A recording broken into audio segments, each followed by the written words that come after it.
दोस्तों, Q&A की एक नई वीडियो में आप सबका स्वागत है। जिन साथियों ने हैशटैग बोलो राजगुरु जी के साथ मुझसे सवाल पूछे हैं, उन्हीं सवालों के जवाब इस वीडियो में देने वाला हूं। नमस्कार साथियों, मैं हूं आपका अपना साथी राजगुरु जी। तो चलिए दोस्तों, आपके सवालों का सिलसिला शुरू कर लेते हैं, लेकिन वीडियो में आगे बढ़ने से पहले एक जानकारी आपको देना चाहूंगा। देखिए, लास्ट संडे हम Q&A वीडियो नहीं लेके आ सके। इसका कारण यह था कि यहाँ पे देखिए स्कूल मान्यता की आवेदन प्रोसेस वो चल रही थी, तो काफी सारे स्कूल साथी हैं मेरे साथ जुड़े हुए थे। लगातार उनके आवेदन करने में मैं काफी व्यस्त था, बिजी था, इसलिए वीडियो नहीं ला सका। काफी सारे साथियों ने हैशटैग बोलो राजगुरु जी के साथ मुझसे सवाल पूछे थे, तो उन साथियों से मैं माफी चाहूंगा कि आपका सवाल मैं नहीं लेके आ सका। लेकिन यहाँ पर तकरीबन सवालों को मैंने शामिल किया, लेकिन लेटेस्ट सवालों को मैंने यहाँ पे शामिल किया है। तो चलिए एक एक साथी का सवाल हम वो ले लेते हैं। और आज के हमारे पहले साथी हैं जिनका नाम है राजस्थानी बालक। हाँ जी, राजस्थान बालक जी, इनका सवाल यह है, सर जी हमने 10 और 12वीं कक्षा के शतरंज नहीं भरे हैं, लास्ट डेट 30 मार्च थी, अब क्या करें? अरे वाह भैया, इसका मतलब तो यह है कि आप राजस्थानी बालक हो ही नहीं, क्योंकि राजस्थानी बालक होते तो भैया लास्ट डेट का आप पूर्णतः ध्यान रखते। और मेरे साथ यदि आप लगातार जुड़े हैं, रेगुलर मेरी वीडियो देख रहे हैं, तो मैंने इसके बारे में कई बार आपको बताया भी है और सोशल मीडिया पे भी आपको बताया। खैर कोई बात नहीं, यहाँ पे डेट निकल गई सो निकल गई, गलती तो देखिए आपकी है, बोर्ड की कोई गलती नहीं है। अब इसमें बोर्ड आपको छूट नहीं देगा, लेकिन आपकी जानकारी के लिए बताना चाहूंगा, यहाँ पे यदि अभी तक भी आपने नहीं भरे हैं, तो अब यहाँ पे भैया आपको अधिकतम 5,000 रुपए की राशि वो जमा करवानी पड़ेगी, तब जाके आप यहाँ बालक बालिकाओं के शतरंज है वो ऑनलाइन है वो भर सकते हैं। क्योंकि यहाँ पे देखिए लास्ट डेट के बाद अगले 6 दिन आपको ही मिलते हैं, फिर अगले यहाँ पे 6-7 दिन और मिलते हैं, वहां पे 10,000 रुपए की फीस देनी पड़ती है। वैसे 2-4 बालक रह जाते हैं, तो शुरुआत में आपको प्रति बालक 50 रुपए, अगर सारा ही मामला इधर उधर हो रखा है तो अधिकतम आपको 5,000 रुपए, और उसके बाद अगले 7 दिन में आपको प्रति जो बालक है उसके 100 रुपए, और मामला पूरा इधर उधर है तो फिर 10,000 रुपए की राशि आपको मित्र पे जमा करवानी होती है। फिर जाके आपको ये आपका जो पोर्टल है वापस अनलॉक हो जाता है, और फिर जाके आप यहाँ पे स्टूडेंट के शतरंज वो भर सकते हैं। फिर भी यहाँ पे है, अगर आपने जमा नहीं करवाए हैं तो एक बार संबंधित बोर्ड कार्यालय से आप फोन कॉल के द्वारा बात कर लीजिएगा, आपकी समस्या का समाधान हो जाएगा, लेकिन पैसे आपके लगेंगे और 100% है वो लगेंगे।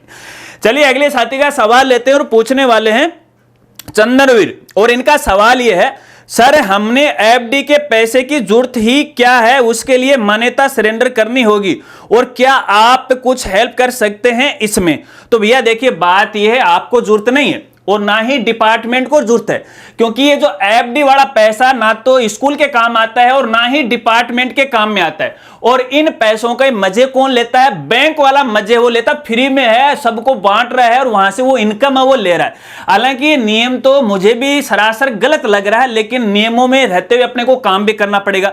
तो एफडी तो आप किसी भी हालत में वो तोड़ा नहीं सकते, बशर्ते यहाँ पे देखिए उसका जो ब्याज है वो आप यहाँ पे हर 1 साल 2 साल या 3 साल में है आप जरूर ले सकते हो, लेकिन वो फिक्स डिपॉजिट तो आपको जमा कराना ही पड़ेगा, उसको आप तुड़वा नहीं सकते। हाँ, मान्यता सरेंडर करोगे ना तब आपको ये वापस मिल जाएगा। तो अब क्या करना चाहते हो वो मर्जी आपकी है। चलिए अगले साथी का सवाल लेते हैं, और पूछने वाले हैं प्ले ग्रुप एकेडमी महुआ, और इनका सवाल यह है, नमस्कार गुरुजी। जी नमस्कार, मैंने स्कूल सोसाइटी के रजिस्ट्रेशन के लिए 14 फरवरी 2020 में आवेदन किया, जिसमें मुझे कोप इतना सोसाइटी रजिस्ट्रेशन नंबर दिया गया, पर साथ में एक ऑब्जेक्शन भी दिया गया जो मेरे समझ नहीं आया। क्या इतने सालों के बाद भी उसी ऑब्जेक्शन को क्लियर करूं या फिर न्यू सोसाइटी के लिए अलग से अप्लाई करना पड़ेगा? कृपया जवाब दीजिएगा।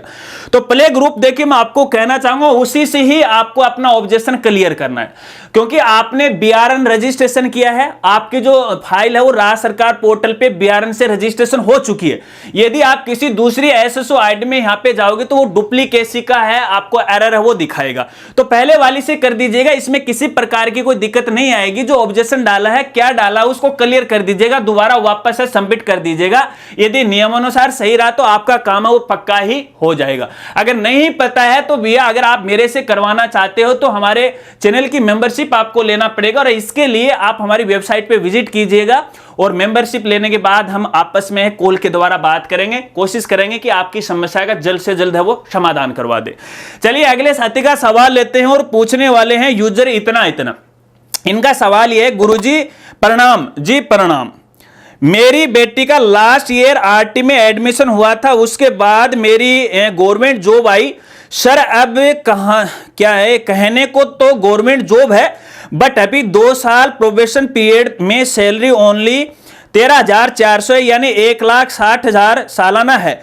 तो सर क्या मैं अभी 2 साल आरटी में रह सकता हूं या नहीं? अगर रहता हूं तो क्या मुझे कुछ एक्स्ट्रा फॉर्मेलिटीज करनी पड़ेगी, प्लीज बताइए। तो देखिए गवर्नमेंट वाले भैया आपको बताना चाहूंगा, वैसे तो देखिए आपकी कैटेगरी क्या है वो आपने नहीं लिखी। अगर आपकी ओबीसी या जनरल कैटेगरी से है तो यहाँ पे देखिए इनकम के आधार पर है आरटी में एडमिशन होता है, जो कि 2.5 लाख रहता है, 2.5 लाख से कम यदि आपकी इनकम है। अब यदि आप गवर्नमेंट कर्मचारी हो फिर भी आपकी 2.5 लाख नहीं बन रही है तो जाहिर सी बात है उस क्राइटेरिया के अंदर आप आ रहे हो, तो फिलहाल तक आपको यहां पे हटाने की आवश्यकता नहीं है। लेकिन आपको पता है कि हर साल हमें यहां पे इनकम सर्टिफिकेट है वो देना पड़ता है, तो संबंधित विद्यालय को आप जमा करवाइएगा।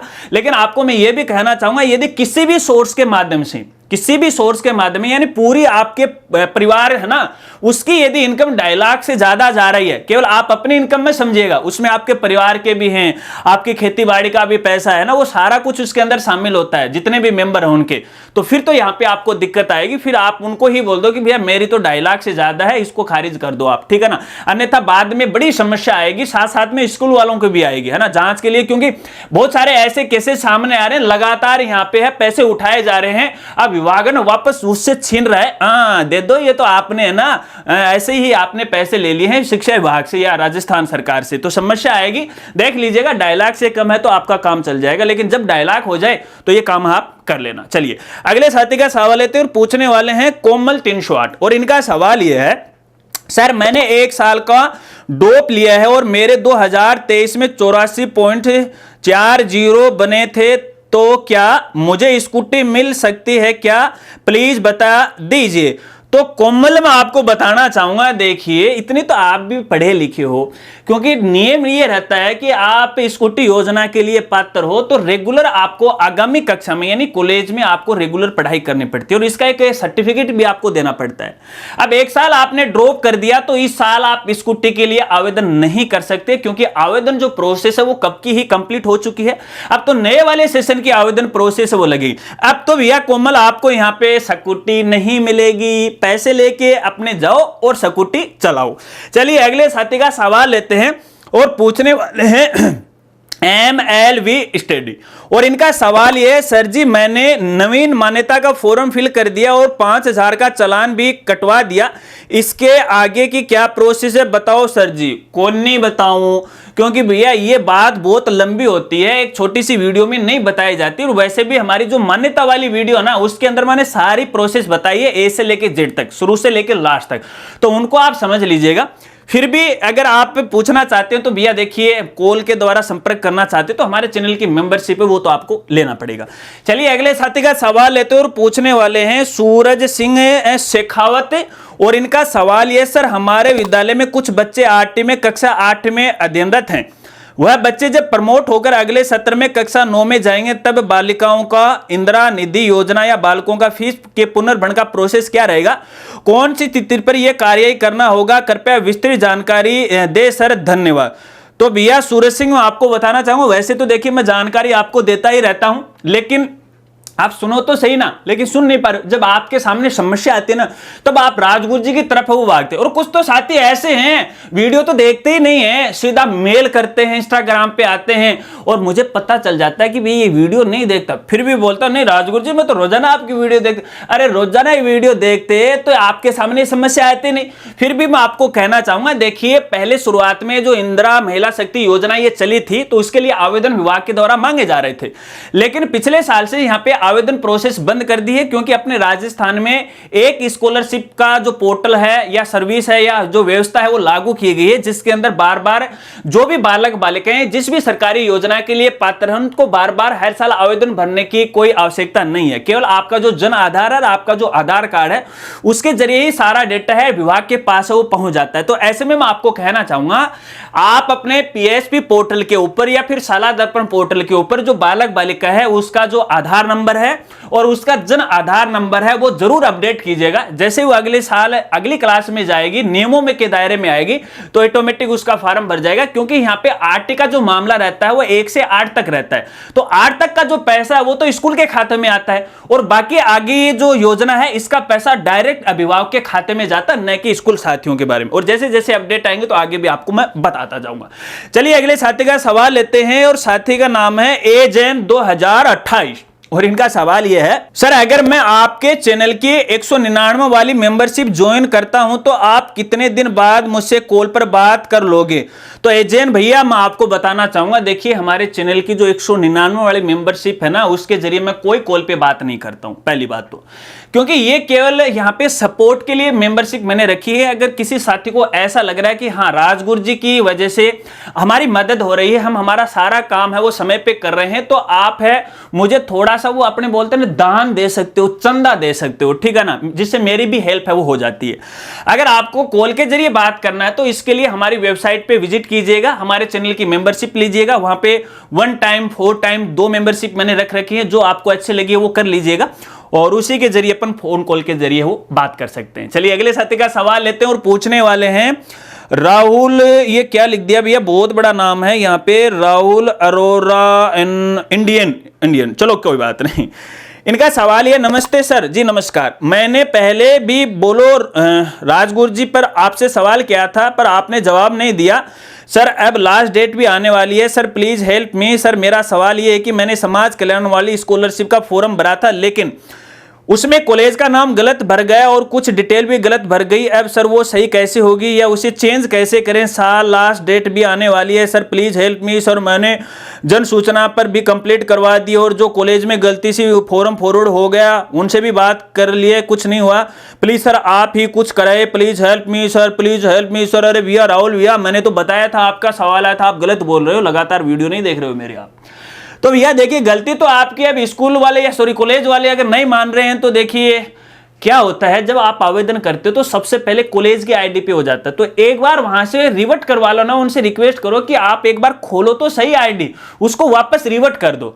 अगर वापस यहाँ पे रिवर्ट होता है तो शायद आपको एडिट का ऑप्शन मिल जाता है। अगर वहां से कोई रास्ता नहीं निकल रहा है तो यहाँ पे देखिए आपके जिले के अंदर जो SJE डिपार्टमेंट है उसका एक कार्यालय होता है, आप वहां पे व्यक्तिगत जाएगा, पूछ लीजिएगा किसी भी कि समाज कल्याण का विभाग कहां पे है, तो वहां पर आप अपनी समस्या बताएगा और वो आपकी मदद है वो जरूर करेंगे, वहां से शायद कर सकते हैं वो, है ना, क्योंकि उनके पास ये अथॉरिटी होती है। तो वहां पे जाएगा, बस आपका ये 2 ही समाधान है, या तो आपका कॉलेज है या फिर जो एज ए डिपार्टमेंट है, इसके अलावा तीसरा कोई भी समाधान नहीं है। आप चाहे कहीं पर भी भटको, चाहे कहीं पर भी आप शिकायत क्यों ना कर दो। अब वो ऑनलाइन आपने शिकायत कर दी, काहे की कर दी, अरे कहां समाधान निकलेगा, गलती जब आपकी डिपार्टमेंट की थोड़ी है यार, काहे की बात कर रहे हो। चलिए अगले साथी का सवाल लेते हैं, और पूछने वाले हैं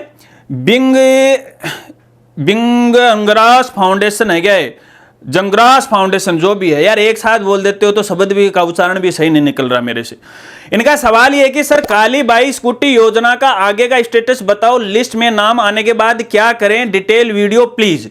अगर लिस्ट में नाम आ गया है तो संबंधित आपका जो जिले के विभाग के जो प्रभारी हैं वो आपको जरूर सूचित करेंगे। इसकी सूचना है कॉलेज में भी आएगी, कॉलेज वालों के भी संपर्क में रहेगा। जब यहाँ पे स्कूटी वितरित की जाएंगी तो आपके पास सूचना आ जाएंगी। अभी तक स्कूटियों का वितरण नहीं हुआ है और अभी आचार संहिता भी लग गई है, अभी भी नहीं होगा, यूं मानो कि जून के बाद ही होगा, जुलाई है, अगस्त सितंबर अक्टूबर तक ये होने वाला है, तो आप वेट कीजिएगा, लेकिन आप उनके संपर्क में वो जरूर रहेगा। और जैसे जैसे अपडेट आएंगे तो सोशल मीडिया हमारे फेसबुक के जरिए है आपको मैं जरूर जानकारी दूंगा। चलिए अगले साथी का सवाल लेते हैं, और पूछने वाले हैं यहाँ पे कुर्बान खान, और इनका सवाल ये है सर PM विश्वकर्मा का फॉर्म भरे हुए 3 महीने हो गए हैं, अभी ग्राम पंचायत पर वेरीफाई नहीं हुआ है सर, प्लीज बताइए फॉर्म वेरीफाई कौन करेगा, ग्राम सेवक या सरपंच, और उनको फॉर्म कहां पर वो मिलेगा, वो कैसे फॉर्म वेरीफाई करेंगे, वीडियो बनाओ, कमेंट का रिप्लाई करना। जी बिल्कुल, यहां पे देखिए कुर्बान खान, मैं आपको बताना चाहूंगा, होना तो यहां पे सरपंच और ग्राम सेवक की आईडी है, तो यहां पे संबंधित विभाग का जो अधिकारी होता है ना वो तो ग्राम सेवक ही होता है, तो ग्राम सेवक की आईडी पे होता है। अगर उन्होंने यहाँ पे उनकी आईडी मैपिंग हुई है तो शायद हो सकता है कि कुछ ग्राम सेवक को इस बारे में पता नहीं, तो आप उनसे मिलो कि सर ये वेरीफाई करो, क्योंकि बहुत सारे यहाँ पे आ चुके हैं आवेदन है और लगातार वेरीफाई भी हो रहे हैं, ट्रेनिंग भी उनकी कंप्लीट हो गई है। उनको आप ये कहो कि भैया आप अपने आईडी पे चेक तो करो, अगर उनको नहीं पता है तो संबंधित दूसरा जो कार्यालय, उनसे उच्च लेवल के जो अधिकारी हैं, तहसील लेवल पे या डिस्ट्रिक्ट लेवल पे, उनसे आप संपर्क कीजिएगा तो आपकी समस्या का समाधान हो जाए। करेंगे तो वही, और करना उन्हीं को पड़ेगा। ठीक है, चलिए अगले साथी का सवाल लेते हैं और पूछने वाले हैं आशादीप स्कूल बिल्लू, और इनका सवाल यह है, सर जी होली की हार्दिक शुभकामनाएं। भैया आपको भी बहुत बहुत बधाई और शुभकामनाएं, और आपको परिवार को भी मेरी तरफ से बहुत बहुत हार्दिक शुभकामनाएं। और इनका सवाल ये, सर जी इस बार कक्षा 3 से 12 तक की किसी कक्षा का पाठ्यक्रम परिवर्तन होगा कि पाठ्यक्रम परिवर्तन होगा या नहीं? तो देखिए भैया आपको मैं बताना चाहूंगा, यहाँ पे सिलेबस चेंज होने की पूरी संभावना वो बन रही है, लेकिन अभी तक तो यहाँ पे देखिए कोई ऑफिशियल जो आदेश है वो तो जारी नहीं हुआ है एनसीईआरटी का। अब जब तक वो आदेश जारी नहीं होगा तब तक तो देखिए मैं भी आपको क्लियर वो नहीं कह सकता ना, तो एक बार वेट कर लीजिएगा। जैसे ये परीक्षा का काम चल रहा है, शायद इस मंथ में या अगले मंथ में शायद उनकी सूचना आ जाएगी तो आपको जरूर बताऊंगा, अन्यथा पहले वाला ही चलेगा। ठीक है, चलिए अगले साथी का सवाल लेते हैं और पूछने वाले हैं यूजर इतना, और इनका सवाल ये है, sir RBC class 11 local class के एग्जाम कब से होंगे? अरे भैया रेगुलर वीडियो देखा करो, सवाल ही पैदा नहीं होगा, क्योंकि राजगुरु जी ऐसा सवाल ही नहीं छोड़ता अपनी वीडियो में कि हमारे जो व्यूअर हैं वो सवाल करें। मैं चाहता हूं ये कि कम से कम अपनी वीडियो के नीचे कमेंट आए। अब यहाँ पे आप रेगुलर वीडियो नहीं देख रहे तो आपके सामने इस प्रकार की समस्या आ रही। खैर कोई बात नहीं, जब आपने सवाल पूछा तो उत्तर मैं आपको जरूर दूंगा। तो भैया यहाँ पे है एग्जाम शुरू होगी। एग्जाम यहाँ पे 5 अप्रैल से शुरू होने वाली है, कुछ डिस्ट्रिक्ट में यहाँ पे 6 अप्रैल से शुरू होने वाली है, क्योंकि यहाँ पे निदेशालय के द्वारा पहले तो ये जो परीक्षाएं थी वो 8 अप्रैल से शुरू होनी थी, लेकिन चुनाव के कारण यहाँ पे देखिए इसमें थोड़ा सा समय में परिवर्तन किया गया। लगातार मैं सोशल मीडिया पे अलग अलग डिस्ट्रिक्ट के जैसे जैसे मेरे पास टाइम टेबल आ रहे हैं वार्षिक परीक्षा के कक्षा 9वीं 11वीं का, तो उनका मैं शेयर भी कर रहा हूं, तो होंगे। और वैसे भी आप अपने जो संबंधित स्कूल है उनसे आप पे संपर्क कीजिएगा। अब स्कूल में जाते हैं तो स्कूल वाले शायद आपको बता भी रहेंगे, बता नहीं रहे हैं तो ये तो एक अलग बात है ना। तो यहाँ पे 5 अप्रैल से आपकी परीक्षाएं वो शुरू हो रही हैं। चलिए अगले साथी का सवाल लेते हैं, और सवाल तो लगभग है वो कंप्लीट हो गए। आशा रखता हूं कि शायद आपको आपके सवाल के जवाब है वो मिल गया होगा। अगर आप संतुष्ट हो तो वीडियो को लाइक कीजिएगा, एक प्यारा सा कमेंट है वो कर दीजिएगा। अब कुछ साथी नाराज भी हो सकते हैं कि हमारा वाला तो सवाल नहीं लिया भैया, पिछले संडे वीडियो नहीं बने, जैसे कि मैंने आपको शुरुआत में बताया तो बहुत सारे सवाल हो गए। अब कोशिश करेंगे कि लगातार आपके सवाल भी लेंगे और लगातार अपडेट की जानकारी भी आपको देते रहेंगे। अगर वीडियो अच्छी लगी हो तो वीडियो को लाइक कीजिएगा, दोस्तों के साथ जरूर शेयर कीजिएगा। मिलते हैं फ्रेंड्स अगली एक नई वीडियो के साथ, तब तक के लिए जय हिंद जय भारत।